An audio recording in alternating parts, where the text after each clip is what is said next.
And welcome back to episode 7 of UFC Addicts. I'm Aaron, and I'm here as always with my co-host, Mr. Leyton. We are before getting into UFC 230 Cormier versus Derek Lewis for the heavyweight title. Still very, very weird. We're going to recap a little bit about the main event of this past Saturday and the first of 8 UFC Saturdays. So that was Anthony Lionheart Smith versus Volkan Ozdemir. First of all, here's Leyton. What's up, buddy? What's up, guys? Before I go ahead and say anything, I'd just like to say I'm a little bit sick, so if I sound a bit weird, I'm just coming towards the end of an illness, but I'm good to do the podcast. So last card. I believe I got the main event right again, Aaron, and I believe you're a few points behind on the main event scores now. The total Yeah, scores are you've got 50 right out of 76. I have 48 right out of 76, so I've caught up a little bit from the last card. Um, okay. I've also How added am I doing in main events? so the main events I've also added main event scores because I'm absolutely doing great there. So uh, Yeah, that's convenient you'd add the main yeah, event yeah. score. Very- So yeah, we've done 6 episodes. I've got 5 out of 6 main events right. I would be 6 out of 6, Aaron, if you didn't convince me so much on James Vick. Um, and you have Oh, 2 out of 6, so you have a little catching up to do on the main events. yeah. Well, I'm just more of a hardcore fan. I'm into the guys, you don't really know about. So, besides the main event, I'll just point out that Stevie Ray's still a decision away from Yesin Ayari on that first fight. So, Yeah, and those leg just kicks, saying. those leg Yeah, kicks done it. exactly. Everybody is going to be talking about the Stevie Ray fight and the main event between Anthony Smith and Volkan. What a fight! Oh, it was What a fight! brilliant. And all the people, including myself, who picked Volkan in part because he beat 2 senior citizens, no longer can really talk about that third round submission by Anthony Smith. There was very impressive. Very impressive, Anthony Smith, man. A fair underdog going in, amazing price. It's the second underdog main event that I've got along with Alexei Oleinik. Yeah, just massively impressed. I still think the likes of Alexander Gustafsson, John Jones absolutely blitz him. But yeah, that was his first real fight at 205, and fair play to him. Fair play. Yeah, I mean, I don't think that any part of John Jones saying his performance was okay was anything other than him being honest, though. I don't think that John Jones saw that performance and thought, "What will I do against hmm Anthony Smith?" But you never know. It's still a really good story of a guy who was just a journeyman and has Yeah. however many fights he has. So I'm feeling very good about getting the main event right on this upcoming card. But Oh, okay. overall, we got an interesting card coming up here in New York. By Madison far, Square. by far the least sexy on paper card from Madison Square Garden we've had. For In real. part because some injuries, obviously, hmm but we got a little kind of semi middleweight Grand Prix in the middle of the main card there. Yes, we do. So we'll see, but I think that throughout this card, as I'll say in most cards, good matchups. So UFC does a good job of still matching up their fighters as much as they're chasing the superstar fighter at this point. They For still real. do a good job of putting together a full card. So I don't have much else to say other than are you ready to break down this All card? I'd like to say is Artem Lobov, over 15 minutes, fair play to him. That's the only other thing I've got to say for that card. Artem Lobov, I thought he'd get absolutely obliterated in round one, and he stuck in there, smiling during the fight. Just fair play to Artem Lobov. Yeah, it's amazing. 14, 15, and no one I've seen at all is saying that they're going to cut him. So He's the prodigy, man. You got to keep him. He's the goat. yeah, I know he's the GOAT, but still, he's under 500 in 29 fights. And I just can't. I look at the roster, and I can't find somebody on the roster I'm going to pick him against. So, Yeah, looking forward to breaking down the next time, and I think that is the last one. The next time he loses has to be the last time. most likely. He'd be like what, 2-6 then if he loses again? Something Yeah, silly like that. I don't know. I try to pay attention to every fighter, but I really don't pay attention to Artem. He's the He's the GOAT, man. He's the Yeah, GOAT. well, I let everybody else tell me about it. But it's just like I'm good. So I'm Let's ready to jump in. break down this card. Yeah, Let's let's go.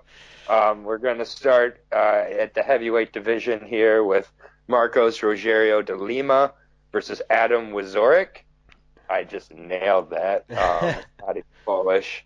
I'm going to be breaking down Marcos de Lima out of Brazil. He's a former light heavyweight. So he fought at light heavyweight most of his career. He is 15-5 overall, with 11 of those wins coming by KO, 3 submissions. So in his 15 wins, he has 1 decision. So typically tends to dominate if he wins. And he's 4-3 in the UFC, 3 TKOs and 1 submission in those 4 wins. All 3 of his losses coming by submission. So maybe a little bit of a hole in his game amongst his cardio, but I think maybe his cardio could be fixed with not having to cut weight anymore. So we'll see. Overall, he's fought pretty mediocre competition in the UFC, and when he stepped up, he's lost all those fights. So his best win was arm triangle against Clint Hester, I think in Clint Hester's second fight in the UFC, and all 3 of his losses coming to Nikol Krylov, who's a former heavyweight, Antigulov, who's now in PFL, but was a decent light heavyweight, and Ovince St. Peru, and all those coming by submission. So I think De Lima, even though he's coming up from light heavyweight, will be the bigger fighter. Adam's a pretty middle-sized heavyweight and doesn't use his strength as much as his height. So, and I think that De Lima is going to be in some trouble if he can't hurt him on the feet early. I think that Wieczorek will look to take it to the ground and get a second round submission. So it's a good opener for this card. It's classic striker versus grappler as I see it, though. Nice. Okay, so we have Adam Wieczorek. Comes into this fight 2-0 inside the UFC. Wins over Anthony Hamilton and Arhan Bulla. He's looked fairly okay joining the UFC. Nice showcase for his jiu-jitsu in his last fight against Arhan Bulla. Really nice omoplata. Stand-up seems fairly okay. Grappling fairly okay. He hasn't really fought anyone noticeable at this point, so it's hard to decide, how good he is or how bad he is. But yeah, in his last fight, really nice jiu-jitsu off his back. Fights behind the jab when he's on his feet before he can get in the clinch. This is probably his biggest test. Lima, 3 losses via sub. Really nice jiu-jitsu for Adam in his last fight. Not really going to look into this one too much. It's the start of the card. Adam 2-0, so I'll continue there with the trend. And I'll give him a sub win as well. So round 3, I'm thinking for Adam via sub. Yeah, I mean, one thing, for Adam here is he's not going to have as many opportunities off his back. I don't think De Lima's going to go in there and try to take him down and lay on him like Bueller did there. But I do think that he can get to the ground after tiring him out a little, which is why I picked second. I think very well third also, but it would move him to 12-1. His only loss coming off Tabora, I think, in his second fight ever by decision. So, this guy, we don't know how good he is, correct, by who he's fought, but Buller just came back and had a pretty good performance there last weekend. Yeah, so it was impressive. And Adam really did make him look bad. He did. So we'll see. We'll see. I believe Adam also in his first 2 UFC fights, I believe he's been the first fight on both of his fights. Weird fact, I know, but Who was his first fight against? Anthony Hamilton. And I believe that was also Fight Pass Prelims first fight. So Yeah, Anthony Hamilton's fought on a fair amount of first fights. yeah. So that would make sense. And I mean, Anthony Hamilton doesn't exactly have the best submission game, and honestly, Anthony Hamilton will fight, I think, similar to how De Lima's going to fight. So we'll see. It could end up being decision, but I think either way, I'll go with Wieczorek. And we are going to agree on the first fight We're here. agreeing. That's nice. Yeah, and the odds also agree with us here. So Wieczorek, interestingly enough, opened as a -400. It's down to -230. Okay. Wow. So the money is shifting towards Marcos, but also, Adam was a little bit too high of a favorite there to start. I think this is about where it should be. So I think that's about the right price there at -230. Yeah. So, all right. So we are going to agree on the first fight. You want to go ahead and lead us into fight two? Okay, so we have Brian Boom Kelleher versus Montel Jackson. I'll be breaking down Montel Jackson. Okay, so he comes into this fight 0-1 inside the UFC. His debut was against Ricky Simón. He's a very big bantamweight, Montel Jackson, maybe too big. If you know anything about Ricky Simón, you'll know he's a fairly good wrestler. In that fight, that debut, just over the course of 15 minutes, just taking him down at will. If I'm basing anything on Montel Jackson off his first fight, his takedown defense definitely wasn't there. So, maybe improvements there.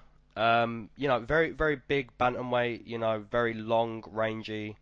But it doesn't make too much sense because you're giving Ricky Simón in your debut, you lose, and now you get given a harder fight. Yeah. It's rough. But like people say, styles make fights, and this could be a better fight stylistically for Montel Jackson than Ricky Simón. But having said that, I can remember Brian Kelleher subbing Alcantara really quickly. It was kind of fishy though. This was quite a few months back. But Brian Kelleher, he has submissions. He has a fairly decent stand-up game. New contender at 135. It doesn't make too much sense to me. I have to go with Brian Kelleher. He's been on a tear until he fought, I believe it was Rivera or Lineker. It was someone. No, Lineker, I believe. Yes, Lineker. Yeah, Lineker. Yeah, Lineker just put it on him that night. But I'm gonna take Brian Kelleher here. I'm gonna stick with a favourite. It's just unlucky for Montel Jackson. But if he proves me wrong, then fair play.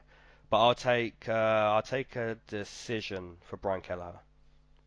All right. Well, just a little spoiler alert here. Brian Kelleher is not the favorite in this fight. He's not? So, no, he's not. Wow.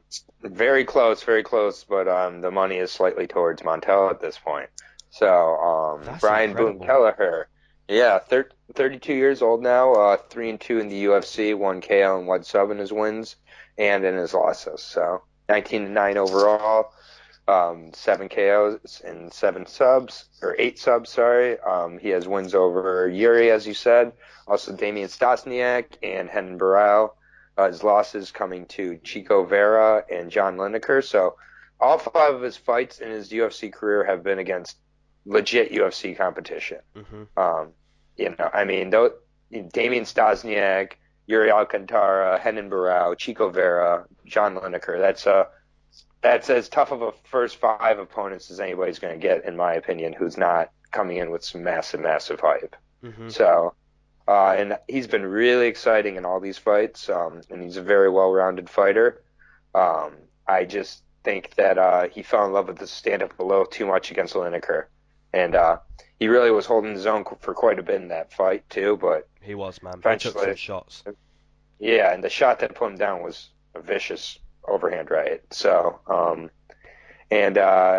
I think that with Kelleher, that he needs to mix it up here a lot.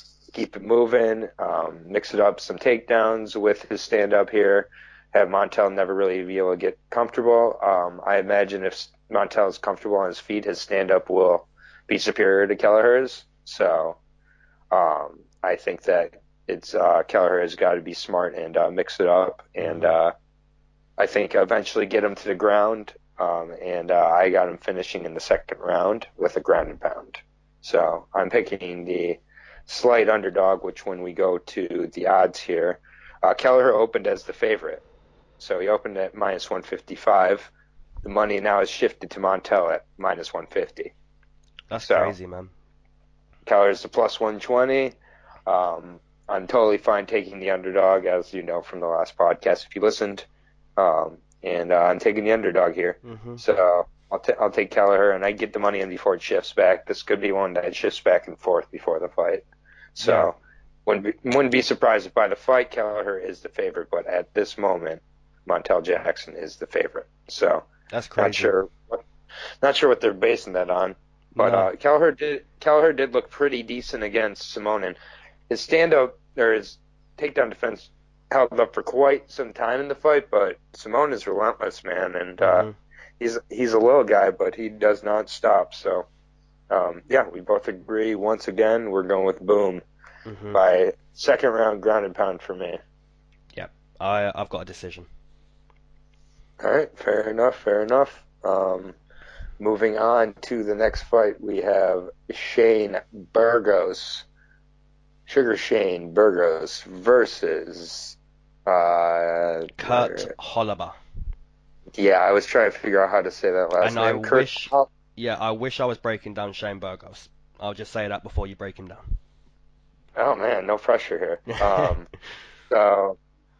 Shane Burgos, his most recent fight coming against Calvin Kattar, which was an absolute classic, with Kattar getting the late TKO. He fights Tiger Schulman, like quite a few fighters on this card here tonight, including Lyman Good and others. He's 10-1. He has 4 TKOs and 4 subs.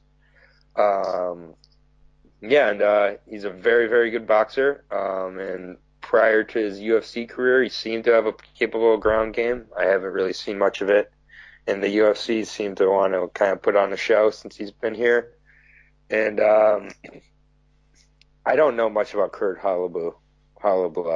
I don't even know how to say his name.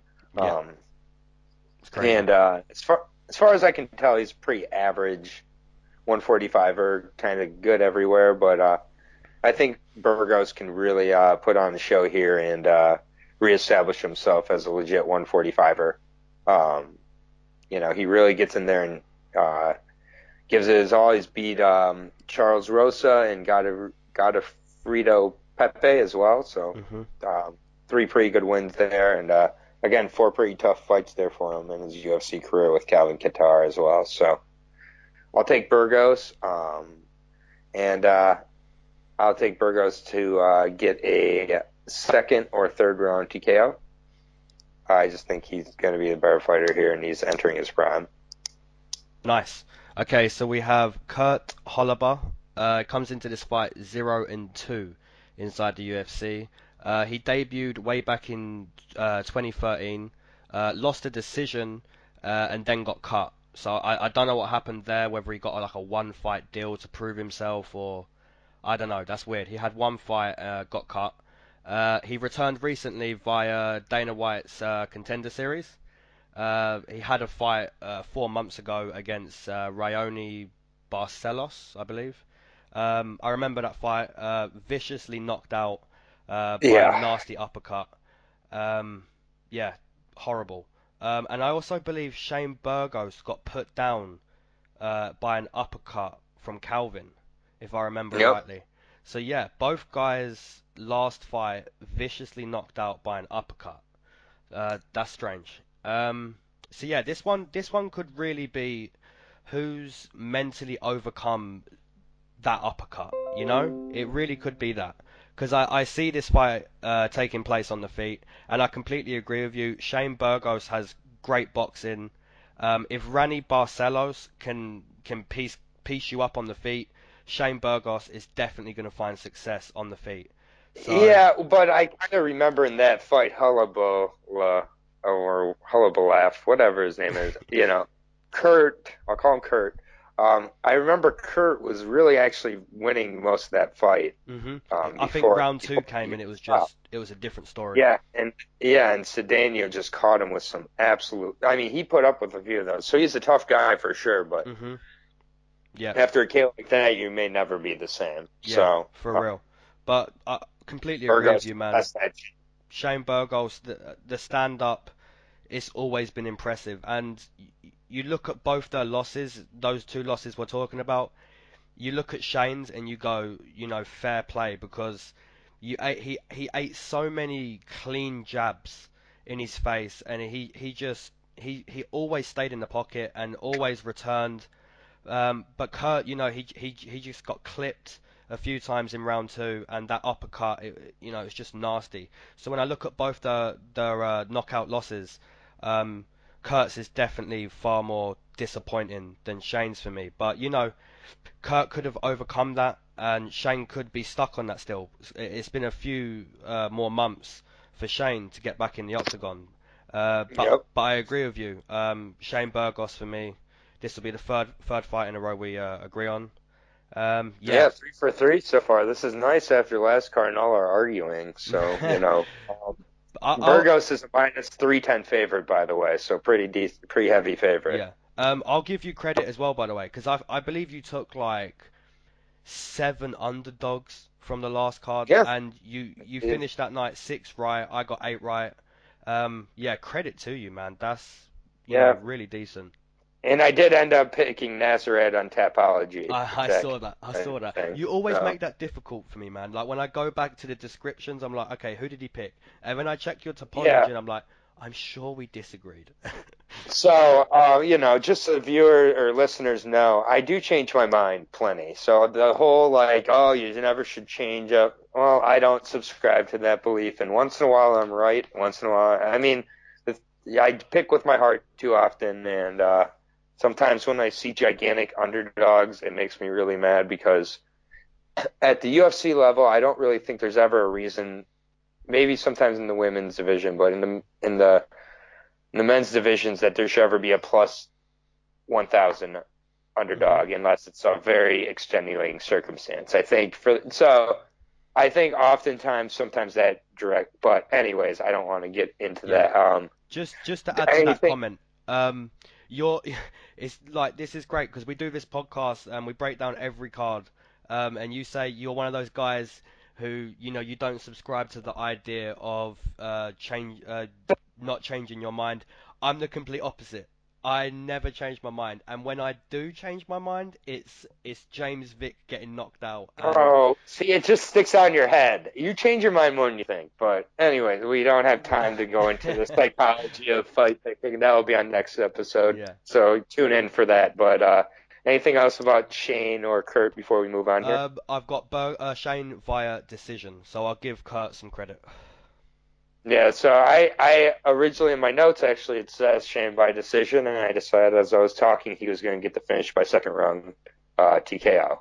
Fair play. So yeah, once again, like changing my mind on the fly here a little bit, but I do think that Shane Burgos gets to win regardless. So I will not be changing my mind on that. So on to Mr. Lando Vanatta versus Matt Steamrolla Frevola. I'm a big fan of when fighters use their nickname and change the spelling of it so it don't rhyme with their last name. Just a little fun fact there. I'll go into Matt the Steamroller Frevola here first. He's 28 years old. He's fighting out of Huntington, New York. So this is another guy who's having a little bit of homecoming. Another camp here that's having a little bit of a showcase tonight is Serra-Longo, along with Tiger Schulman. So this guy's fighting out of Serra-Longo. Like Kurt Holobaugh, which you didn't mention this, he was on Dana White's Contender Series, my favorite show. So, when Frevola was on Dana White's Contender Series, he got an arm triangle submission. He's 6-1 overall with TKO and 3 subs. He's hoping this fight goes a little better than his debut, For where real. he got absolutely pieced up and This was one of these where it looked like a plus 1,000 fight. I don't know what the odds were for that fight, but I imagine they were very heavy for Polo Reyes. It's the best Polo Reyes has ever looked in the UFC. Finished him in a minute. I believe Matt was actually the favorite that night. I could be wrong, but that could be right. I mean, that makes sense. Polo Reyes has had a few losses, but that was one where it looked like, a guy just totally out of his depths. Here, a guy who was 6-0 at the time. This is why you don't see a lot of 6-0 fighters in the UFC. That seems pretty fast, and the way he fought there seemed way too fast. And I gotta wonder if he's gonna be cognizant of the adrenaline burst of fighting in front of his home crowd, and if that may work against him here. This is another one of these fights of a guy who's going off a loss in his debut and getting a harder guy in his second fight. So Lando Vanatta is no joke, and really good, much better than Polo Reyes, I'd say. And so, so I think this has the markings of a first round spectacular KO for Lando Vanatta. So that's what I'm going to take here. Lando's given guys like Tony Ferguson all he could handle, and I think that Matt Frevola is no Tony Ferguson, and he's going to be 0-2, unfortunately. I'm taking Lando by first round KO. Nice. Okay, so we have Lando Vanatta comes into this fight 1 win, 3 losses, and 1 draw. Win coming over John McDessie. Losses coming to Tony Ferguson. And like you say, that was his debut in the UFC against Tony Ferguson. And like you say, amazing performance. That's as close to a win as you can get in a loss. Yeah. I know there's no victories, but that gets brought up more than his win over McDessie, which was spectacular. Like, for real. When you hurt Tony Ferguson, man, oh man, his conditioning just shines. Like the rolls he does on the floor, just to clear his head. Lando Vanatta really close, so close to finishing Tony Ferguson. His fight against David Tamer is another one of his losses. Really, really great fight from both guys. He also lost to Jacare. I'd say out of all of his fights, because at least 90% of his fights in the UFC have just been. They've been great to watch, man. So exciting. Lando Vanatta is such an exciting fighter. So unorthodox. His output is great. Very flashy. I'd really compare him to a guy like Tony Ferguson. Like, obviously he hasn't got the jiu-jitsu or the forward pressure like Tony does. The mental fortitude. Yeah, for real. There's something wrong with Tony Ferguson's brain. Yeah, he is. That's the best way possible. Yeah, when you kick steel poles, you're a crazy guy. I still have no problem with that. That's not what caused the injury. It was the media's fault. Yeah, how silly. It's the media's fault. Yeah, exactly. It's the media's fault. Even in his draw, Lando Vanatta's draw to Bobby Green, just amazing heart, great fight, man. All of his fights have just been great, Yep. I believe this is a showcase fight for him. This is the UFC's way of saying, look, you're 1-3, but you're really entertaining. We like you. Yeah, I mean, I really think this is. They don't want him to go to 1-4. No, that's for sure. I mean, when you hear he's 1-3-1, that shocks even me, and I'm aware of it. But it's just like you don't look at him as a 1-3-1 fighter. No. And that draw, he really could have had that draw. I had him winning that draw.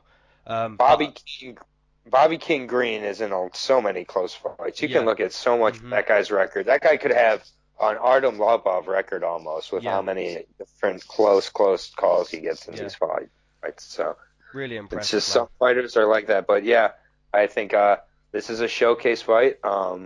The odds don't quite have it. I mean, they have it as Lando at a -300, so he is a decent favorite. But that's the same odds as they have for Shane Burgos. Yeah. Which I mean, I guess that seems about right. Actually. Yeah. I mean, this is a showcase fight. He can't go 1-4-1. I'd be amazed if Matt could get anything out of this fight. Yeah, I mean, he is fighting his home, in his home state and everything, and hmm he's, I mean, he's gonna come out pumped, and that didn't pay off in his debut. He came out super pumped. I Yeah, mean, but he vicious knockout. Yeah. ran into every strike that Polo Reyes threw, and Yeah. just about. So The one thing I we'll would say about Lando Vanatta, the only negative thing I'd really say, um, he's had one loss that's kind of disappointed me, but at the same time, I give credit to Draco Closer because I believe he's a great guy as well. Jacare Close knows how to win hmm ugly fights. Yeah. It does not look impressive doing it, but it's Mm-mm. impressive what he Yeah. does. Yeah, I'd say So I Lando think, Vanatta just ate too many leg kicks that night, and his output is great, but in that fight it was a little less than previous, and I just put that down to the amount of leg kicks he ate, just purely down to yeah, that. yeah, I agree. And he was trying to, get a spectacular McDessie like knockout again. Yeah, So, but I that's agree what. with you. I've got a round one TKO. Yeah. All right, we move on. You can go ahead and lead us off here. Okay, so this is the start of the prelims. We have Lyman Good versus Ben Saunders. I'll be breaking down Lyman Good. Comes into this fight 1-1 inside the UFC. He beat Andrew Craig in his win and lost a close split decision to a very credible guy in Zaleski. Ex-Bellator fighter. I believe he lost the title to a newcomer to the UFC, Ben Askren, way back in 2010. So, Oh yeah, that's correct. mhm. Yeah, Ben Askren grounded him for 5 rounds. But he made it. He made it to the Ben Askren fight. There Quite an you go. aggressive fighter. 12 finishes out of 19 in his pro career. So, very aggressive fighter. I'm a bit shocked that Ben Saunders is stepping in so quickly again. Yeah, This is definitely a dangerous fight for him, and he could be, two losses in the space of a few weeks. It's not looking good. It's definitely not looking yeah, good. Um, just like the first fight on the card, I'm not going to look too much into this one. For me, the standout points of this bout would be, Ben Saunders probably not making the best decision here. Um, yeah, I'm going to have to go with the ex-Bellator fighter, Lyman Good, to win via TKO. I'm going to say Ben gets put out here. Lyman Good, very aggressive fighter, very well-rounded everywhere, good punching power, and Ben Saunders has been known to be knocked out on the feet. So yeah, I'm going to take Lyman Good via TKO in round two. yeah. That's so a little bit about Killer B, Ben Saunders. He is coming off of a loss to Sergio Moraes by second round submission, and that was in September on the 22nd. So he's coming in, just over a month ago.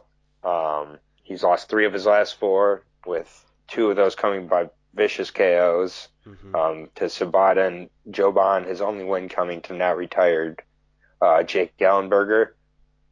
So he's 22-10 overall. And yeah, I think against Good here, it's another guy who's been around for a while, but not quite taking the damage that Saunders has taken.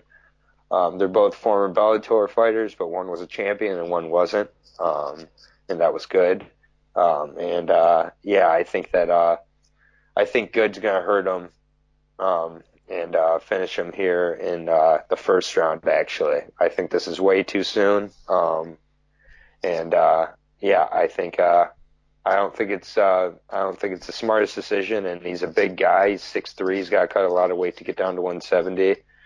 And between that and the damage, I got to go with Good here. So Good picks up the win. And looking at the odds here, the odds emphatically agree. Good is a minus 600 favorite. Wow, Minus 620, minus 625 on a lot of sites here I'm seeing. that's incredible. So, So yeah. he's potentially going to be four losses out of five. Wow. Yeah, 4 out of 5, and I mean, once you take the fight, like you suffer the consequences of losing the fight. I mean, and no one's forcing him to take a fight on 2 weeks' notice, a month after a loss, and if he loses here, I don't know. He's going to be fighting in that Adam Wieczorek spot as on the first prelims in Yeah. his next fight, He's going probably. to be under real pressure if he loses here for his next fight Yeah, after this. yeah, and for as much of an underdog as he is, if he gets a win here, I don't think anybody's going to have their doors blown off. Hmm. So this is a tough situation for him. So good luck, Killer B. Yeah. But And we yeah, just agreed on 5 fights in a row, and that never happens. that's never happened. So that may mean all those fights are going the other way. I don't know how else to look into that, but Bro, if all you five know, of those fights go the other way, that's Illuminati confirmed, legit. yeah. Well, I've already had the Illuminati confirmed, so that's fine. Bring it on with the fight. So, you want to go ahead and Yes. lead us, or actually, yeah, go ahead. Okay, so we have Julio Arce versus Sheymon Moraes. I'll be breaking down Sheymon. He comes into this fight 1-1 inside the UFC. He could well be 0-2. In his win against Matt Sales not too long ago as well. Split decision. Both guys looked really, really average, to be fair. Yeah. The gas tanks round three, just from both guys, it wasn't good to see. But Shaman, I've got to speak about some positives. Really nice leg kicks. Really, really nice, consistent leg kicks. Even putting him out there when he's gassed.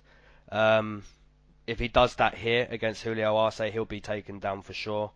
Um, yeah, just based off of his last fight with that gas tank, there's no way he goes 15 minutes and doesn't get gassed against Julio Arce. Um, like I said, really nice kicks from Sheymon, but he's got an opponent here who would definitely kick him back. He's got an opponent who's going to kick him back hard. Um, yeah, confident pick for me this one. Julio Arce via decision, and a very dominant one as well.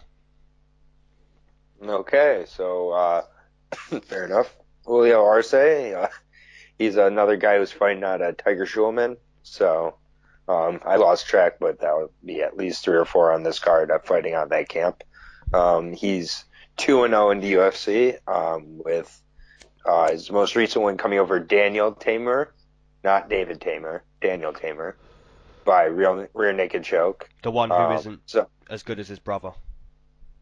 yeah, but he had a win in his most recent fight, I think. Um, I believe Daniel did, and David lost on the last card they were on together, right? Yes, yeah, Daniel you're correct there. and Daniel won, and David lost, and I Yeah, believe I picked David to win and Daniel to yeah, I lose. I did that as well. Yeah, so he showed us who the better brother was that night. But anyways, about Julio Arce, another well-rounded fighter. He lost to Brian Kelleher twice in his career, and those were both before the UFC. So, a little fun fact there. He's got a really strong grappling game, and the rear naked choke seems to be where he likes to go in the fight. So, I could see him looking to take down Moraes here, who is pretty one-dimensional, and eliminate those leg kicks a little. Julio does have a decent stand-up game too, but I think he mostly uses it to set up his wrestling, or should use it to set up his wrestling in this fight. And I think it's actually going to be a close fight if Julio chooses to keep it on the feet. But I see him choosing to mix it up, and I'll take Julio to get a decision. I think it'll be a little closer than you do, but I'll take it to be possibly even a split if he doesn't get it to the ground enough, just because I think Sergio may look more impressive even if he's not as effective, and sometimes that works with these judges. Hmm. So I just have no faith in the judging. But yeah, I think that Julio, if he fights this fight intelligently, can get a finish possibly on the ground. But I think I think he may look to mix it up a little too much, and Sheymon can hold his own on the feet. So I will take Julio by closer decision than you. But Hmm. overall, the favorite is Julio in this fight. He's a minus 340 favorite. So as these fights have been going on, they've been getting more heavily favored. It's kind of interesting. The earlier fights were much closer. Hmm. Again, showing a reason to watch the whole card. There's Yeah. plenty of reasons to watch the whole card, but a lot of the closer fights on this card are actually earlier on. So Julio is a minus 340 favorite. Um, I think that's giving him a little too much credit, but I definitely would not be betting on him. I also wouldn't be betting on Lyman Good at minus 600. No way. Just to go back to that, but it is what it is. I mean, So, I mean, just to comment on your point about not betting on the minus 600 there. T. Edwards, yeah, didn't you say he was minus 1,000 or close to that? yeah, he was one of the heaviest favorites on the card, and Yeah. now Don Madge. Yeah, very good point. Yeah, and I Exactly. believe I said, Don Madge, he was scheduled to fight David Tamer in Liverpool, so what warrants that kind of debut, and then that Yeah, doesn't happen, and you get a guy who's as seasoned as you, who's as, you know, I just have yeah, no clue why he was that big of a favorite, but yeah. yeah, exactly. So, I mean, these odds a lot of time. I mean, but it's like again, Ben Saunders has a good chance if he can avoid some of that damage, but I just don't know how much damage he can take at this point. And so I'll take Julio, but I don't know if I bet on him at the price I'm seeing. So, Nice. Okay, so um, that's six in a row we agree on. It's getting crazy now. yeah, yeah, and I'm not feeling that we're disagreeing on. Well, maybe we'll disagree on this one actually. Maybe. It's Sijara Eubanks versus Roxanne Happy Warrior Modafferi. I will be completely honest. I'm not a big Roxanne Happy Warrior fan. Um, I just, and I'm breaking her down here, so Good here we luck. go. Yeah. She may not be so happy of a warrior if she listens to this podcast, but I respect all fighters, but just not a huge fan. 22-14 overall. She's 1-1 in the UFC. She's one of the pioneers of women's MMA. You're going to hear that every time she fights. So I'll get out of the way now as I'm breaking her down. And I just don't find her to be the most impressive or explosive fighter, but she does have very good technique, um, especially on the ground. Just doesn't seem like it's up to like competition speed all the time. Hmm.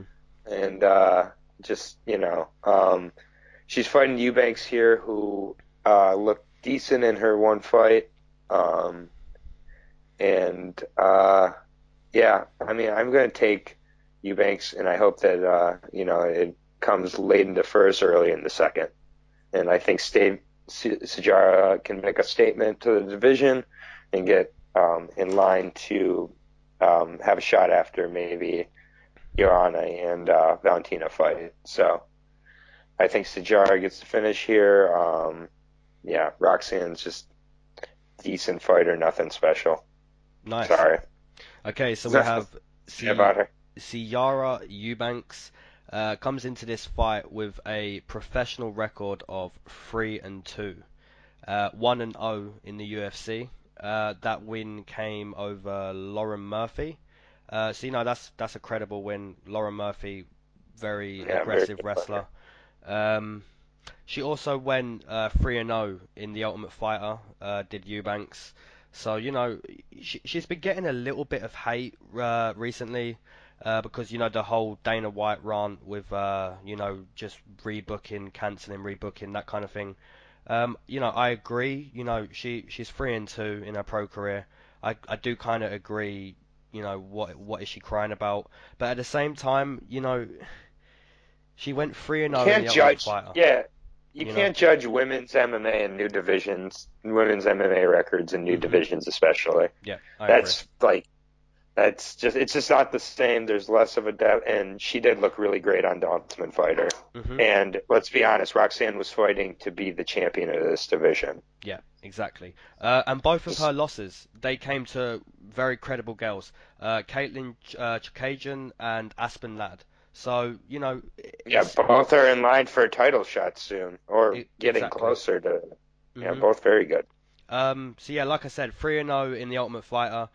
She already has a exhibition win over Roxanne Modafferi. So, you can't really look into this one too much. I believe Roxanne's just gonna sort of come out forward pressure with some half sloppy stand up, and she's gonna shoot. She's done that pretty much her last few fights. I believe Roxanne's going to try to take it to the ground. I think Eubanks is gonna be the fresher fighter, the more intelligent fighter, the better fighter on the feet. And she, 3-0 in the Ultimate Fighter. She isn't trash anywhere.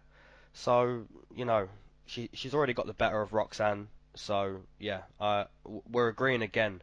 This is 7 in a row now. I'm gonna take Eubanks Yikes. via decision. Oh man, it's making me very tempted this next fight to change my mind because I have a feeling we're going to agree otherwise. And Really? so we'll see. Okay.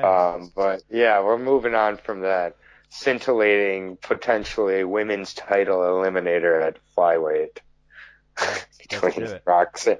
If Roxanne wins, she's close to a title shot again, Yeah, right? that would be crazy. Jesus, please don't win. I don't mean to root against fighters. I'm sorry, but please win, Eubanks. I can't Bro, take another title fight with Roxanne Modafferi. I yeah. just can't. The I only can't. I'm fighter I sorry. root against She is wears Derek those Lewis. giant knee pads. Derek. Oh, well, spoiler alert. Save that for the main event when Yeah. you're breaking down your favorite fighter. So here we go. On to the next one. Here, by the way, did I go into the odds for that fight? Um, No, you didn't. Sajara, not as much of a favorite as Lyman, good, but minus 525. So I again would not touch it at that price. Yeah, that's a Like little that, too much. that's just too much. She should be around 300 or something. Yeah. 200, like really 200 is about as high as I'm going for Sajara Eubanks at this point. But it is what it is again. So on to Jordan Rinaldi versus Jason Knight. I'll be breaking down Jordan all day Rinaldi. He's 31 years old, 1-2 record in the UFC with tough, close losses to Abel Trujillo and Gillespie. So no shame in the Gillespie loss at all. Gillespie's been blowing the doors off most people, and Gregor was not able to finish Jordan. So that's pretty notable to me here. Jordan is primarily a grappler, and he's had trouble dictating the fights when they don't hit the ground, and seems to get a little overwhelmed athletically, although Trujillo and Gillespie are both absolute beasts at 155. hmm So, no shame in being slightly less athletic than those two. And I think this is a fight where he matches up much better athletically with Knight, who's very willing to stand on the feet. Knight is, that is. And Rinaldi doesn't quite have as good of a stand-up game, you could say, but I think his stand-up game could be more composed, and I think he'll be the bigger fighter in this fight, and he could look to kind of have that tire him out, and then Rinaldi, I think, will look to take it to the ground. hmm Knight has a really tricky rubber guard, really excellent triangles. He'll be throwing elbows. He stays active for sure. But I think, the key for Rinaldi in this fight comes down to if he can stay composed and continue to implement his game plan. And I think that Knight's going to end up hurting him. And I was originally picking Knight in this fight, but something just tells me to take Jordan all day here. So I'm going to take Jordan all day to get the upset here and get a third round submission victory over Knight. I think Knight's going to be very confident in thinking that he can relax in the rubber guard. And I think Rinaldi's going to take us back and stake up a rear naked choke. I can see it now, third round, in a classic fight. I think this is going to be an absolute barn burner, a lot of stand up and ground action on the ground, action everywhere. I'll take Rinaldi though for Nice. the upset Nice. and our first disagreement of the night. Yeah, for real. So yeah, Jason Knight comes into this fight 4-4 in the UFC. His record was much better than that about 15, 16 months ago. But yeah, he's 4-4 right now. Notable wins coming over Alex Caceres and Dan Hooker. Recent losses coming. And Tucker. Yeah, that was that's before Dan moved up. Recent losses coming to Ricardo Lamas, Gabriel Benitez, and Amir Khani. I was in Liverpool for his fight against Amir Khani. Yeah, barn burner. Just such an amazing fight. Yeah, it's a Amir big one. Khani got dropped horribly. That was such a good fight, man. The crowd was going mad. The way Amir Khani was taunting on top of Jason Knight. The way Jason Knight came out in round two, round three. Um, so close, such a close fight, and I felt so bad for Jason Knight getting the split loss in that one. Um, I believe I did take Amir Khani though, but I just felt so bad. Um, yeah, against Ricardo Lamas, just taken down, beaten on the feet, which was kind of shocking to me. Gabriel Benitez, who beat Jason Knight, once again just pieced up on the feet, technically beat on the feet, and that one kind of shocked me too. I know a few people back then for that fight actually called that underdog win, but I was kind of shocked for that. Yeah, Jason Knight, really good chin. Doesn't show that in the right way. He gets hit too much. Um, Really nice jiu-jitsu off his back. I believe he trains with the Diaz brothers, so you can see that really transfer into his game in the octagon. He really walks forward and tries to fight. He really does fight like the Diaz brothers. He's a stand and bang brawl type of guy. But like you say, if he gets taken down, he really nice skills off of his back. But he does sit in the guard a little too much. Gets a bit confident there. I don't like that too much when guys do that because in the eyes of the judges, you are losing the fight. I can remember Michael Bisping versus GSP not too long ago. Michael Bisping was on his back and he actually hurt George St. Pierre the most in that round off of his back with those elbows. But in the eyes of the judges, he's losing from that position. So, you need to fight smart. I agree with your breakdown of the fight. Jordan Rinaldi is definitely going to come out and try and take down Jason Knight. I was also there for Jordan Rinaldi versus Gregor Gillespie in North Carolina. Just really impressive performance from Gregor Gillespie. But yeah, I agree with you. Jordan Rinaldi is going to come out and try wrestle. Jason Knight's going to stand and bang. But yeah, we do disagree with the result though. I believe Jason Knight actually gets a finish in round one. Wow. Yeah, I'm going to take a round one Jason Knight TKO. I just don't think Jordan Rinaldi wants to fight on the feet. He wants to be on top of you, controlling, and I believe Jason Knight's gonna catch him with something. So I'll take a round one for the kid. All right. Well, I'll take Jordan Rinaldi. I think he also could, steal a decision here, split even. Um, you know, uh, like you said, Knight loves his guard, and judges don't love guards. So unless you're finishing from the guard, fighting in the guard is a risky proposition if it goes to the decision. So Hmm. we'll see. We'll see. But yeah, I'll take Rinaldi, and I feel good about it. Knight is the decent favorite at minus 200. So or actually minus 270. Sorry, minus 270. So pretty heavy favorite. And Rinaldi's coming back at plus 205. I wouldn't be mad at people who are taking a shot on Rinaldi there at 205, but I Hmm. can understand if not. Rinaldi going to 1-3 here would be close to cut territory, or he'd be fighting like a Kurt Hullabaloo for his job on the first prelim next. Right? So I could definitely see Jordan Rinaldi, Kurt Holobaugh being a fight where we have to flip a coin for who we're breaking down.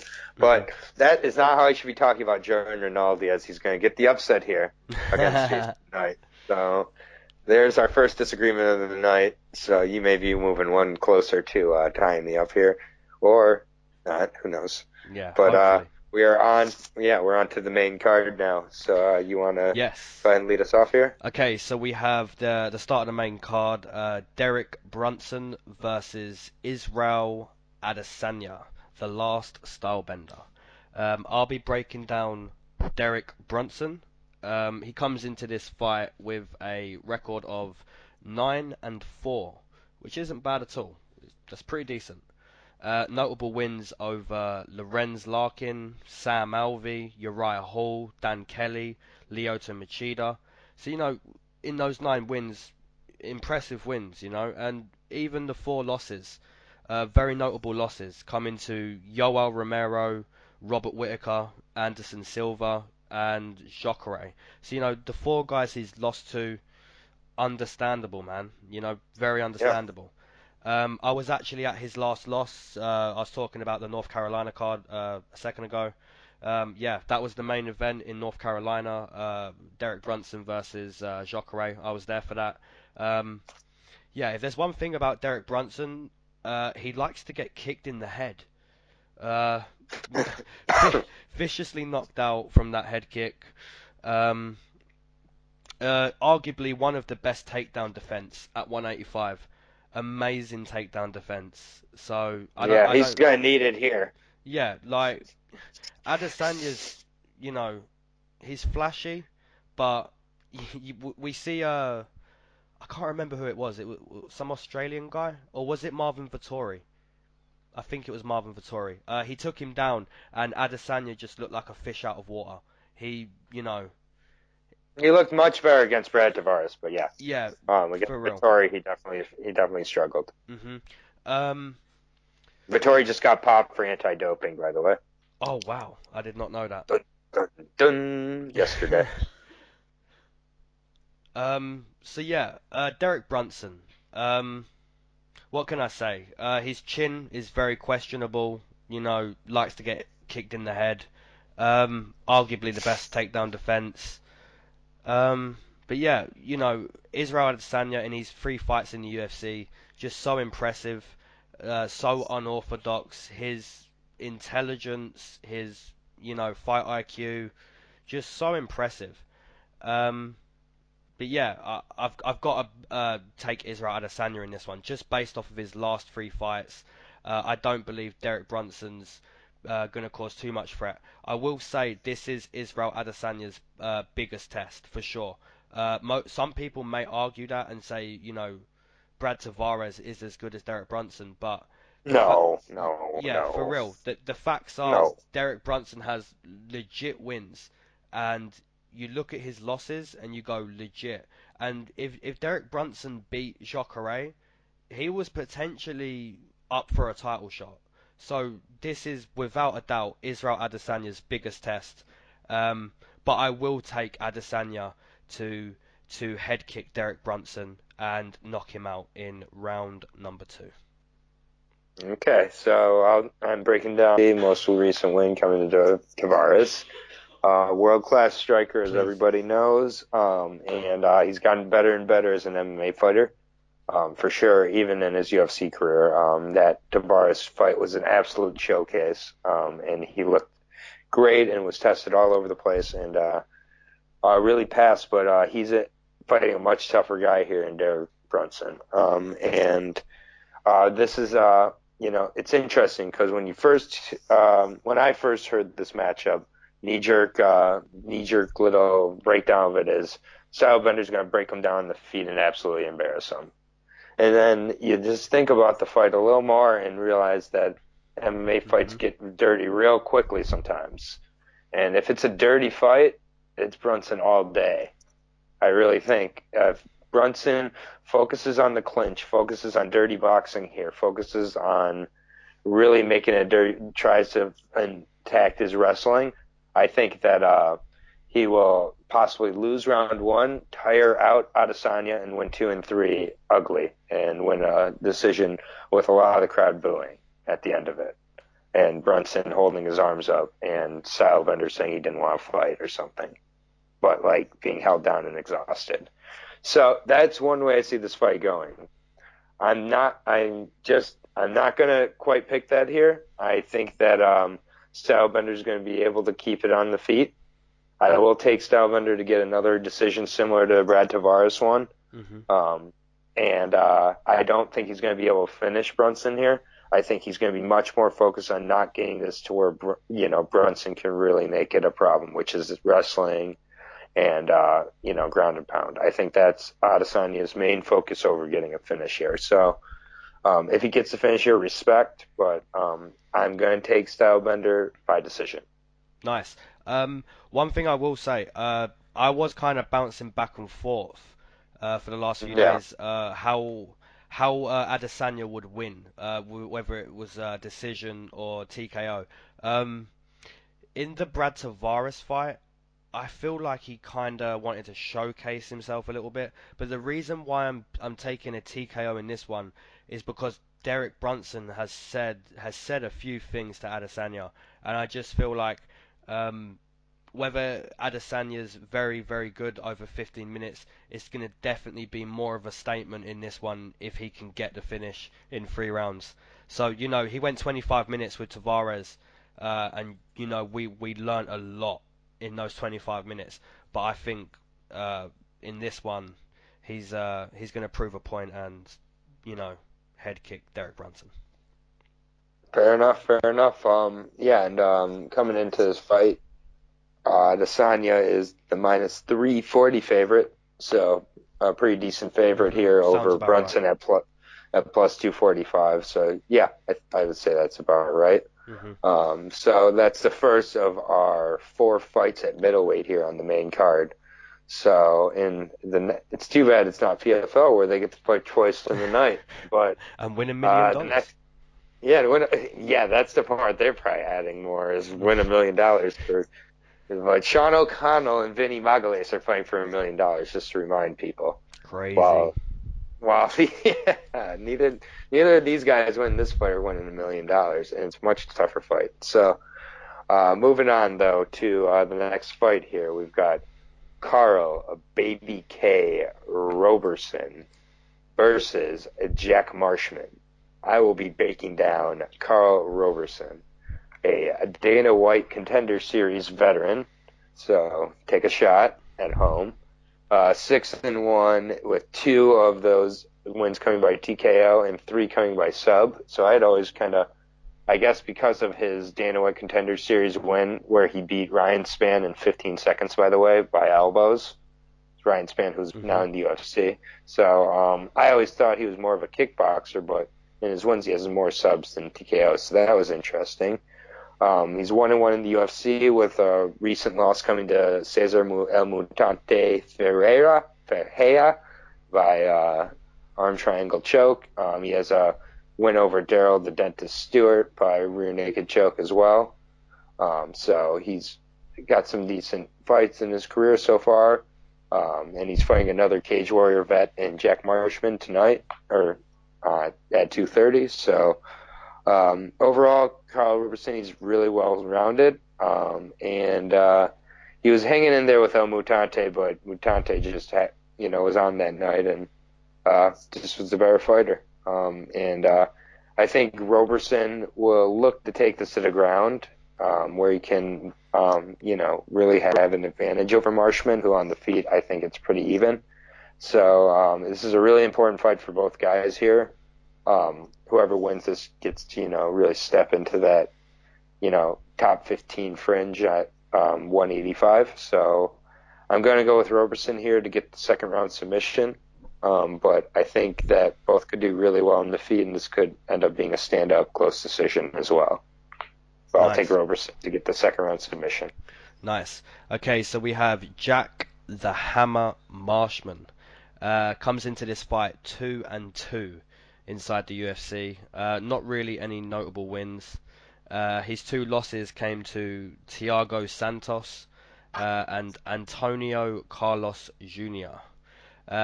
Jack Marshman, primarily a stand and bang fighter, big knockout power, not very technical. This is a tough fight to break down. For me, this fight can go one of many ways. Carl Roberson, he could take it round two, round three, and really take over in the wrestling department. Make it that kind of fight where he wins a fairly dominant decision through wrestling. Um, or Carl Roberson really could TKO Jack Marshman. Jack Marshman, stand and bang, big knockout power. He could catch Carl Roberson. Really, really tough fight to break down. If I was to pick any fight on the card, not based on the odds, just based on the two guys.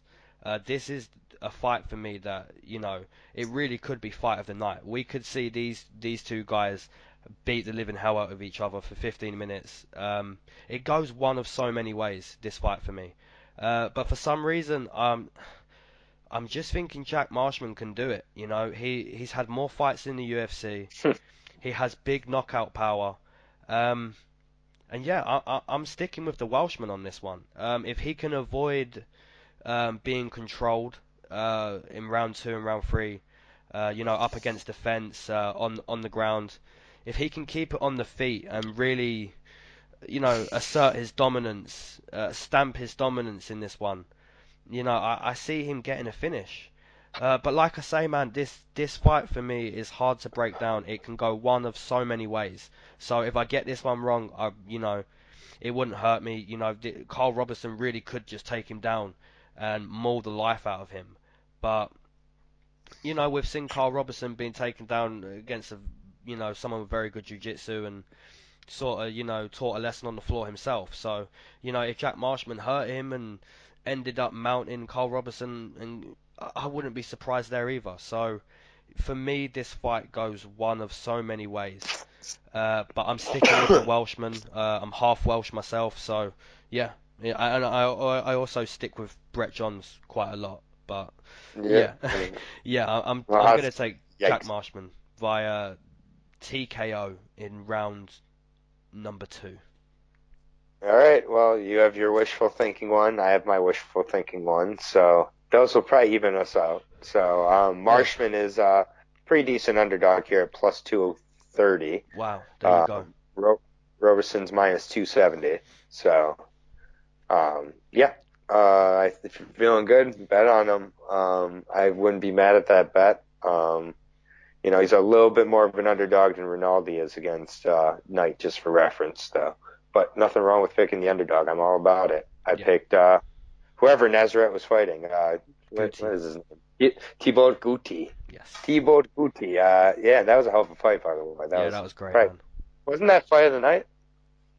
I think it did win 50. I think it did win 50 G's. Yeah, I believe so. That's a good way to get out of the UFC with an extra 50K at least. Yeah, fair play. And this could be a fight of the night for sure. I agree. I think it's really could be exciting either way, but we do disagree. So the second disagreement of the night goes to Carl Roberson and Jack Marshman. On to Jared Cannonier versus David Branch. I'm breaking down David Branch. He's a 37-year-old Renzo Gracie veteran fighting out of Brooklyn, New York. So should have a rooting interest there. He's 22-4 overall, 6 TKOs, 7 subs. Second stint in the UFC where he's been 2-1 in the most recent stint. Wins over Christoph Jotko and Thiago Santos. Very good wins. And his TKO loss to Rockhold was a great fight. Very close, and he really was hurting Rockhold quite a bit in that fight as well. For real. So he's won 12 of 13. He's a former WSOF champion at light heavyweight and middleweight. And it's now PFL, where he would be winning $1 million if he could beat Sean O'Connell or Vinny Vagales. But instead he's here, which in the UFC. So Branch has a strong stand-up game, strong clinch, strong wrestling, strong subs. Basically, there's not a whole lot of weakness in David Branch. And this is a huge fight for him. Yeah, I mean, he's shown he can be a little chinny, I guess, at times, and Cannonier can bang on that chin. So I look for him to get him out quick with the sub and get in and get out, onto a fight against a fighter he should be fighting, as opposed to a fighter on short notice like this. So I think Branch is looking to take as little damage as possible and get the sub as soon as possible. And I think he'll succeed in that. Nice.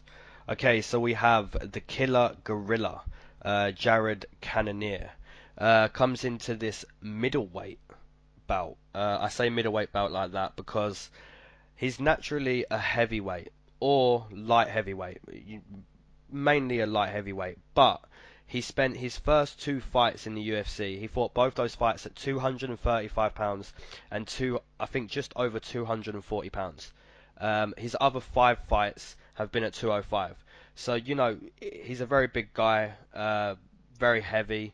To say he's going to make 185, that's crazy to me. If he misses weight, obviously no shock there. Crazy, first two fights at 235, 245 pounds, and now he's making the 185 cut. So yeah, that's crazy. Only notable win he has is against Laba. Notable losses coming to Glover Teixeira and Jan Blachowicz. He fought a good fight against Jan Blachowicz, primarily a stand-up fight. Very close in my opinion, that one. He recently got viciously knocked out against Dominic Reyes, but we've seen how impressive Dominic Reyes has been since joining the UFC. But yeah, if Jared can make 185 without practically being dead, then I give him a good shot. But the chances are he doesn't make 185 without practically being dead. But yeah, man, we're gonna disagree again. I'm actually gonna give Wow. Jared Cannonier a chance. And I haven't heard the odds yet, but I'm gonna be interested to know because, in my opinion, Jared Cannonier has a decent chance, man. If he can stop David Branch first round, taking him down, if he can take it round 2 and 3 and look somewhat not dead from that massive cut, I don't know how he's going to, but if he does, this is a very big man. This is a man that is, in mass. I was talking about, we talked about the other day with Volkan Ozdemir and Anthony Smith, how Volkan Ozdemir is a bigger guy than Anthony Smith, but only in mass, and that means you're gonna punch harder. So yeah, Jared definitely punches harder than David Branch. So for me, he has a good chance, man. If he's definitely gonna land. I know that for sure. So if he lands clean and sweet, you're receiving a punch off a guy who's fought at 235, 245 pounds. So it's going to be a little bit different. Having said that, David Branch stood toe to toe with Thiago Santos not long ago and absolutely starched him. Very Yep. impressive round against Luke Rockhold also. The first round, that is. So yeah, I could be making an absolute joke of myself. I did predict Henry Cejudo to beat Demetrius Johnson recently, and he was a massive underdog. So, and you love taking an underdog. I love taking an underdog. I really believe has a decent chance. And for me, Jared, he has a decent chance, man. But making 185, I don't know how he's going to do that. So when I'm watching the weigh-ins, I'm definitely watching out for Jared Cannonier. So Yeah, and I mean, David Branch has fought at 205 quite a bit and was champ at 205 as well. So yes, he has. he's not uncomfortable fighting bigger guys, and Mhm. he may be bigger, but he's also sapping out that at 55 pounds he was fighting at 240. Mhm. If he's coming down. So, um, you know, uh, What are the odds saying? the odds are giving it to Jared Cannonier to No way. plus 310. Oh, okay. Yeah, yeah, yeah. I'm with you. Yeah, don't worry. Don't worry. David Branch is getting it minus 440. So Oh, wow. minus minus 450 on some sites and plus 325. And the number hasn't moved much since opening also. So if you are feeling good in Cannonier, that's a good price for you. Yeah, So like I say, man, if he looks like death, you know, David Branch could just do what he wants in this fight. But yeah, man, I've just got a feeling. I've got a feeling that if he connects, this could go well for Jared. So I'm gonna take a decision. Um, it's okay. or hopefully Interesting. like a round two finish. I'm not too sure, but I'm just I'm gonna say fair You're play to gonna Jared, you're and gonna go with it. yeah, I'm gonna go with that, man. So that's our third All right. disagreement. Yeah, two straight disagreements. Feels good to be back to disagreeing with you. Yes, So yes. on to the next one. Lead us off here. Okay, so who am I breaking down here? Jacare. Okay, so we have Chris Weidman versus Jacare. Jacare comes into this fight 8-3 inside the UFC, which is a very decent record. Veteran of the game. He's fought for a very long time. Amazing jiu-jitsu. Um, I believe he has about 4 or 5 submission wins inside the UFC. He's beat a ton of great guys. He even beat Robbie Lawler outside of the UFC. He beat Derek Brunson outside the UFC, and like I said earlier, recently head kicked him in North Carolina, got the finish there. He's beat Gegard Mousasi, Vitor Belfort. You know, he's beat a lot of great guys. Losses, you know, legit losses. Yoel Romero, Robert Whittaker, you know, really caused some damage in that fight. And most recently, Calvin Gastelum beat Jacare. You know, and Jacare, I remember watching the fight with you that night, and Jacare had a very impressive first round, and I will mention it, Aaron. After that first round, you told me Jacare can do this all night, and as we got 3 minutes into round two, um, He died. He he died in the fucking octagon. he became extremely gassed. You know, he was looking out like, where is the gas station? I am out Yeah. of gas, man. Like and it was hilarious, man, because you just said to me like that's classic, that's funny that I actually just said that, and I've never been more wrong about a fight in the middle of a fight that I like literally could not have been more wrong. yeah, you must have smoked a little before that main event for sure. But yeah, you Not know, enough. really impressive first round from Jacare, but you know, Calvin Gastelum, uh, you know, warrior, man, warrior. Um, but yeah, Yeah. what can you say about Jacare? Amazing jiu-jitsu. He does that weird alligator stuff, you know, as he's coming into the cage. You know, kind of it's more weird and kind of strange than intimidating, you know.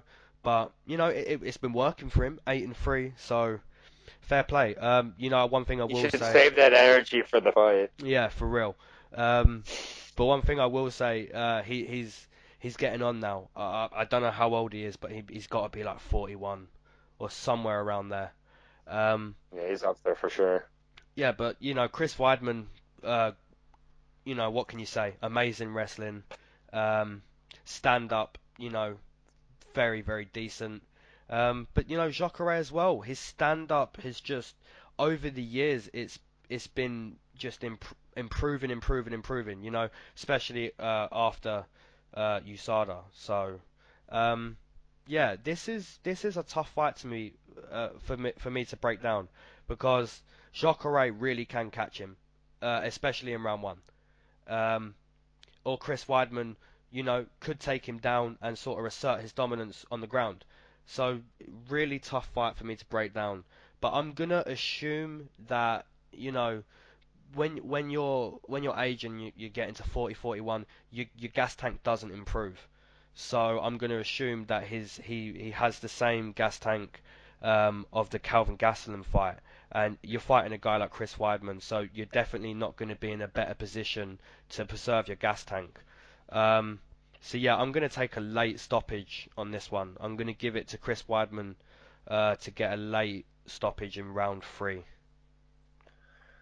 All right, so Fair enough. I am breaking down Mr. Chris Weidman, 34 years old, fighting Nasser Longo, as well as some other fighters on this card, New Yorkers. So this is a homecoming for him. 14-3 overall record, 6 TKOs, 4 subs, and he's 10-3 in the UFC. So he obviously is always going to be known as the man who started the downfall of Anderson Silva when he knocked him out and then broke his leg in the following year.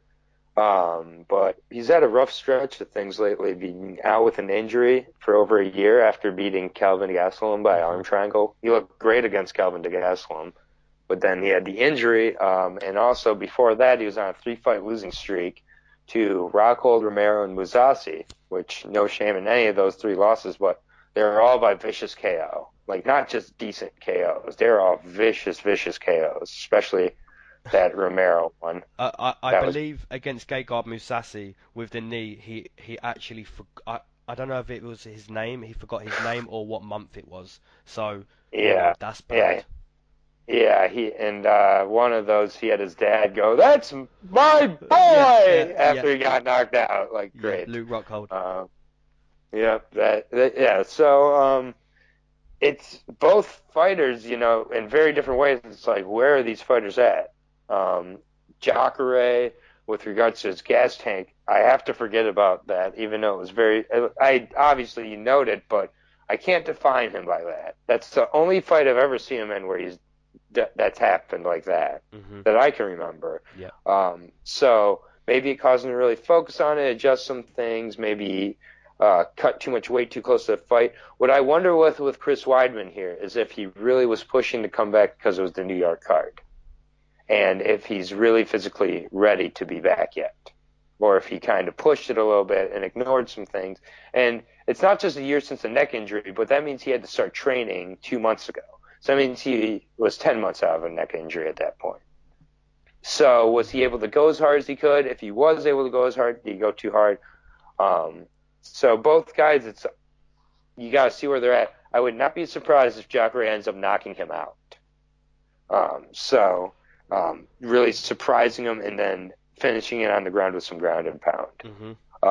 Honestly. And I think a lot of people would be like, no, that's crazy. If Jacare is going to win, it's going to be submission or decision. I also think he could win in those ways as well. I've been going back and forth on this fight more than any other fight on the card.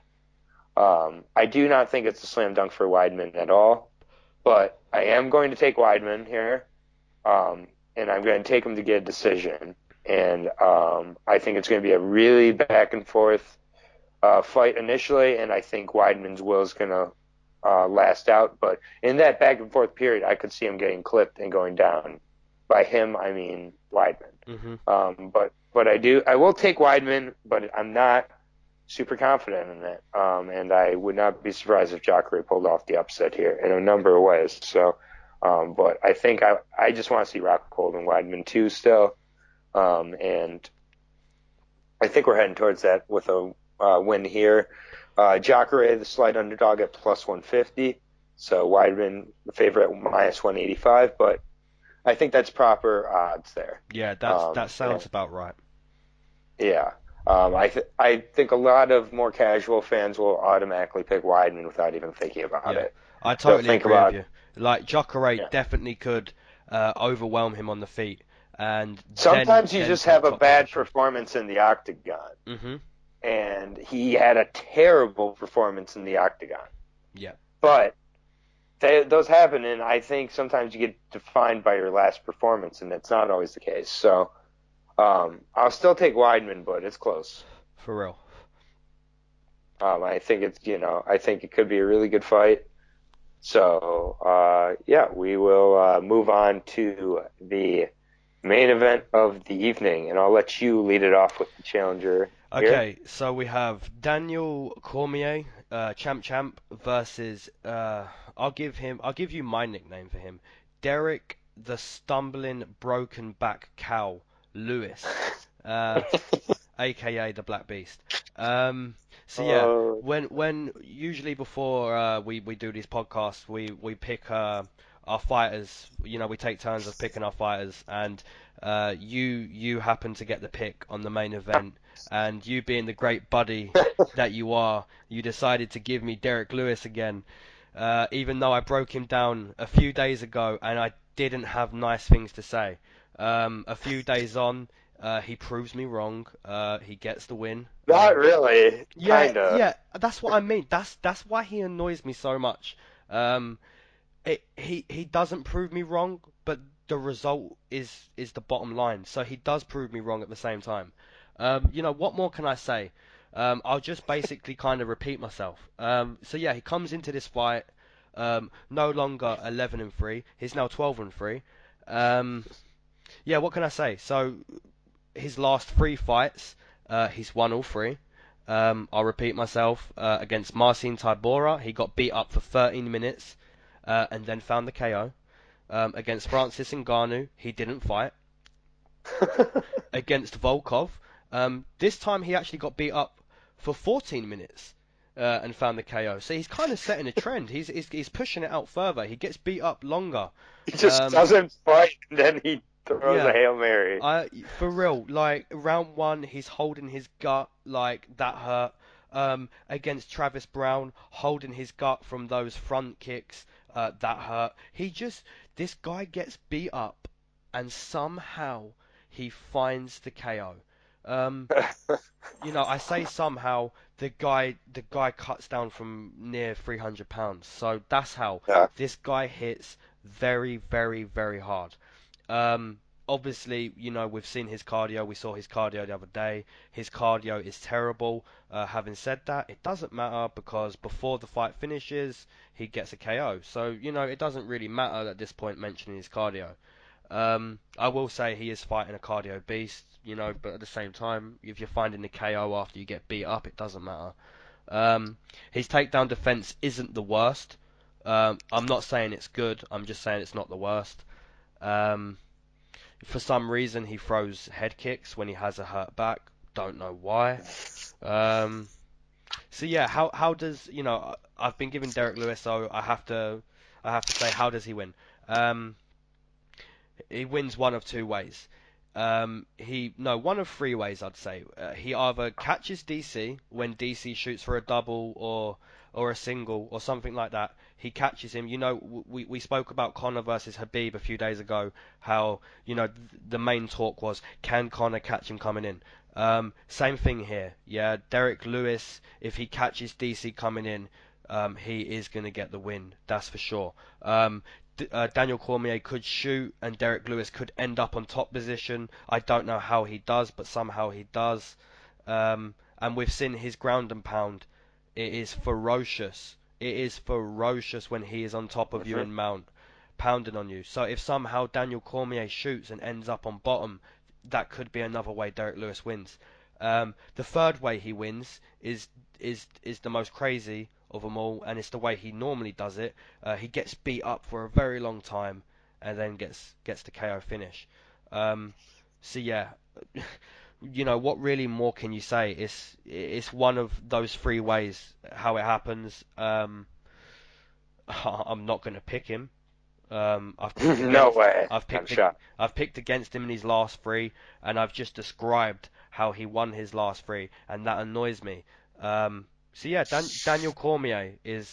I'm gonna take him. I'm gonna go round three, just because Daniel Cormier just likes to take that first round off.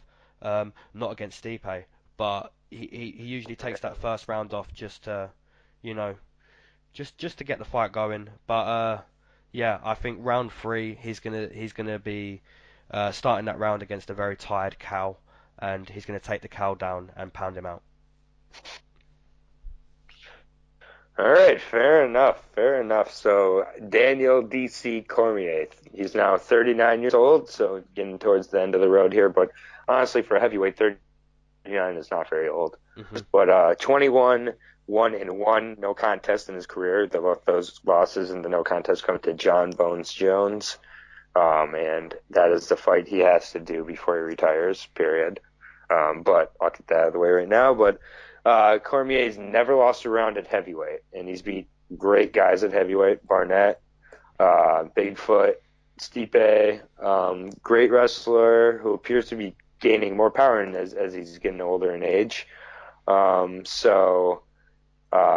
He's coming off of a clinch KO to Stipe. I'd never seen him have a KO like that before, or KO power like that. So definitely improving and diversifying his skills here. And I think that, he's going to end up rear naked choke on Lewis here. I'll keep it pretty short and simple. And I also think it'll be within 3 rounds, most likely in the second round.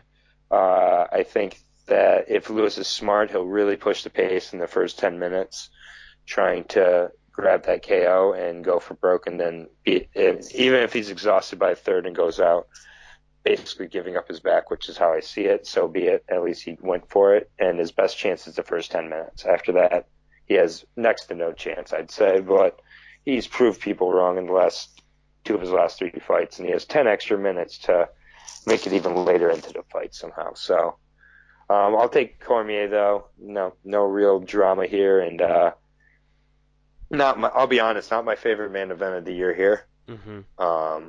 And they had to do something with it being Madison Square Garden, but just not my favorite. Cormier is the favorite at minus 750. I could see it getting higher than that by weigh-ins, but I'm kind of surprised it's not even higher, but I'd say that's fair. Also, minus 750 is pretty huge. So if Lewis pulls off this upset, I think it's one of the biggest upsets in UFC history. Mm-hmm. Yeah. And I just can't imagine a Derek Lewis heavyweight title run. Yeah. One thing I will say is those odds, I do agree with you. It is high, and it should probably be higher. But at the same time, we have to look at Derek Lewis, how he's won those last 3 fights, and just go, how? And that it Yep. really, really, it saddens me to say it, but it really could be the same thing here. He legit could pull this off.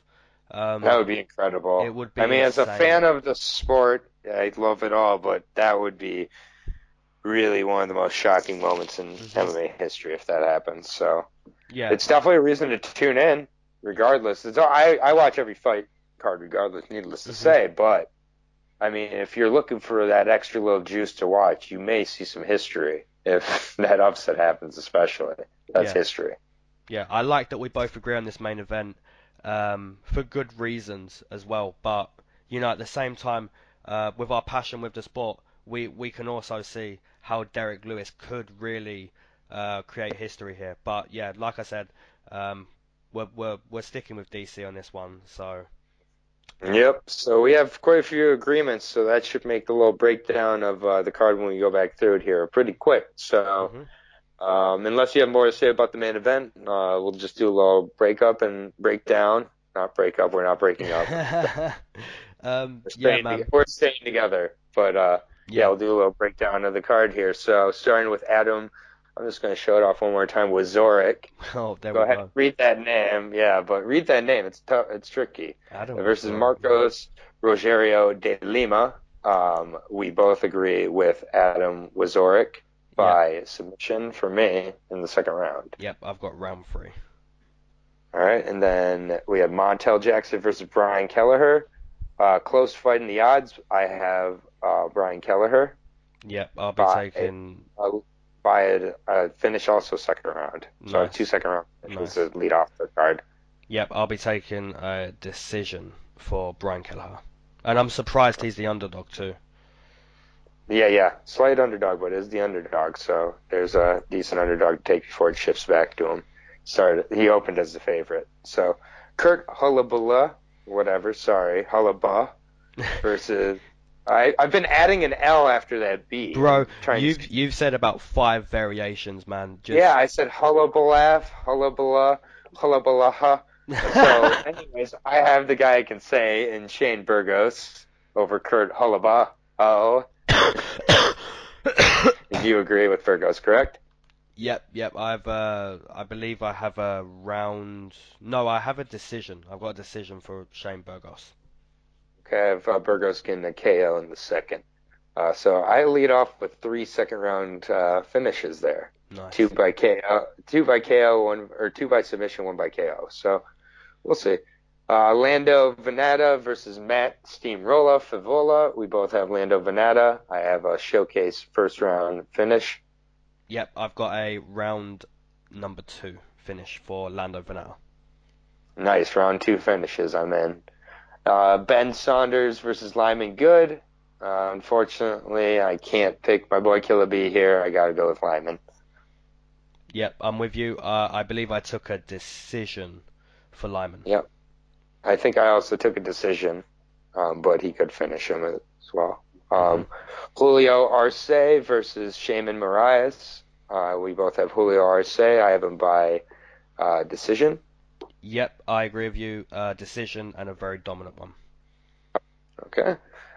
Next, Roxanne Happy Warrior Modafari versus Sijara Eubanks. I have Sijara Eubanks to get the finish in round number 1 Nice. I've got by Sijara. KO. Nice. I've got Okay. Sijara via decision. All right. Next is one of my. I think there's a lot of fights here that could be fight of the night. hmm So Jordan Rinaldi versus Jason Knight. I'm going to take Jordan Rinaldi to spring the upset and get a decision or late submission. Nice. Yep, I've got Jason Knight to get a impressive TKO in round number 1. All right. Next up, Israel Last Style Bender Adesanya versus Derek Brunson. I have Israel Adesanya in a showcase decision. Nice. So sorry. I've got the Like a, last style bender, round 2 TKO, and most likely head kick as well. all right. Kyle Roberson versus Jack Marshman. Another really close, good fight. I have Roberson by second round submission. A lot of submissions on this card. Nice, nice. Yep, I've got the dog in this one. This is the second fight we disagree on. I'm going to stick with the Welshman to get a TKO finish in round number 2. All right. Next up is Jared the Killer Gorilla Cannonier versus David Branch. I have David Branch by a dominant submission in round 1. Another submission for me. I believe that's 4 or 5 for me on this card. Nice. Yep, I'm going with Jared Cannonier. Yeah, I just feel he has a much better chance than what his odds say. Granted, he doesn't look like a skeleton or someone who's just basically about to die, making 185. But yeah, I'll take a shot in the dark. Jared Cannonier via decision. All right, fair enough, fair enough. I'm going to have a larger lead after this card. I'm predicting it now. By at least 1. You're lucky I decided to go with Rinaldi. We'll see. We'll see, But man. yeah, I thought we I were going to got have way faith more in the Welshman. agreements. Yeah, we don't talk about our picks beforehand, so I No. thought that I had to take the Rinaldi because I thought we were going to really be agreeing on the rest of the card, to be honest. Yeah, that Cannonier one shocked you, right? Yeah, honestly, the Cannonier and Marshman one both shocked Really? me. Yeah. Okay. But we'll see. We'll see. see, man. Jacare versus Chris Weidman. We both have Weidman. I'm reluctantly picking Weidman here. Reluctantly. Yeah, we both agree. This is much This may closer. this may be a Tapology style where I picked Jacare on Yeah. it. So just keep track. I picked Weidman here, Yeah. but I am teetering. Like it is not. I am not at all confident in that pick. Honestly, I just between neck injuries and vicious KOs, I'm wondering. But we'll see. And then in the main event, we both agree. I have Daniel Cormier by third round submission. Yep. And that is my 6th submission, I believe, of the night. So Grappler's Paradise tonight. Yep. On I agree Saturday with you night. on the main event. You have some catching up to do on the main event, so you're not going to be catching up here because we both agree. But yeah, DC Yeah. round 3 Yeah, I TKO can't. for me. Yeah, this is not the main event to catch up on. So overall, though, for fight of the night, do you have a pick? Yep, my fight of the night, I'm actually going to go with Jack Marshman and Carl Roberson. I believe that, I could be massively wrong there, but I just, it can go so many ways. If we see a bit of everything, I see a very good main event fight there. I don't know why. Main card fight, sorry. Yeah, I don't know why, but think that Jason Knight and Rinaldi are going to have a classic, and Hmm. I think they're going to it's going to be on the feet, it's going to be on the ground, so that's going to be my pick for fight of the night. Adesanya is going to be my performance of the night, along with I think David Branch also could get a performance of the night. Hmm. So I just don't have faith in Jared Cannonier, but this is a fun card with a lot of good grapplers on it, at least by how I'm seeing it. So Yeah. we will be back next Monday with the Denver 25th anniversary card of Korean Zombie and Yair Rodriguez, which just became the fight and a way better fight I in my agree. opinion. Yeah, yeah, massively. Frankie Edgar. So that would be a fun card to break down. But anything else to say about this card before we sign off? Um, Madison Square Card, man. I hope everyone enjoys it. I hope there's, tons of great fights here. But yeah, just I appreciate everyone for listening to our breakdowns. We're not gonna miss a card. We will not miss any card. Um, Oh, and yeah, like we say, we break down all these fights. We look into the odds. We both gamble. And we're both doing very well. If you look at our running scores, we're both, Aaron's been in front for the last 3, 4, pretty much the whole channel. But you look at the scores and we're very close, and we do disagree on a lot, usually on every card. So, I've added main event running scores into the descriptions. Timestamps will be there as always. And yeah, just enjoy the card, and I appreciate everyone, man. yeah, we appreciate all the comments, and hopefully the knows were down this Yeah, card for us. So until next Monday, yeah. Leyton, They're coming enjoy thick the and fast fights, now, and man. They're coming thick and yeah, fast. man, it's just going to make us better at picking these fights. So Mhm.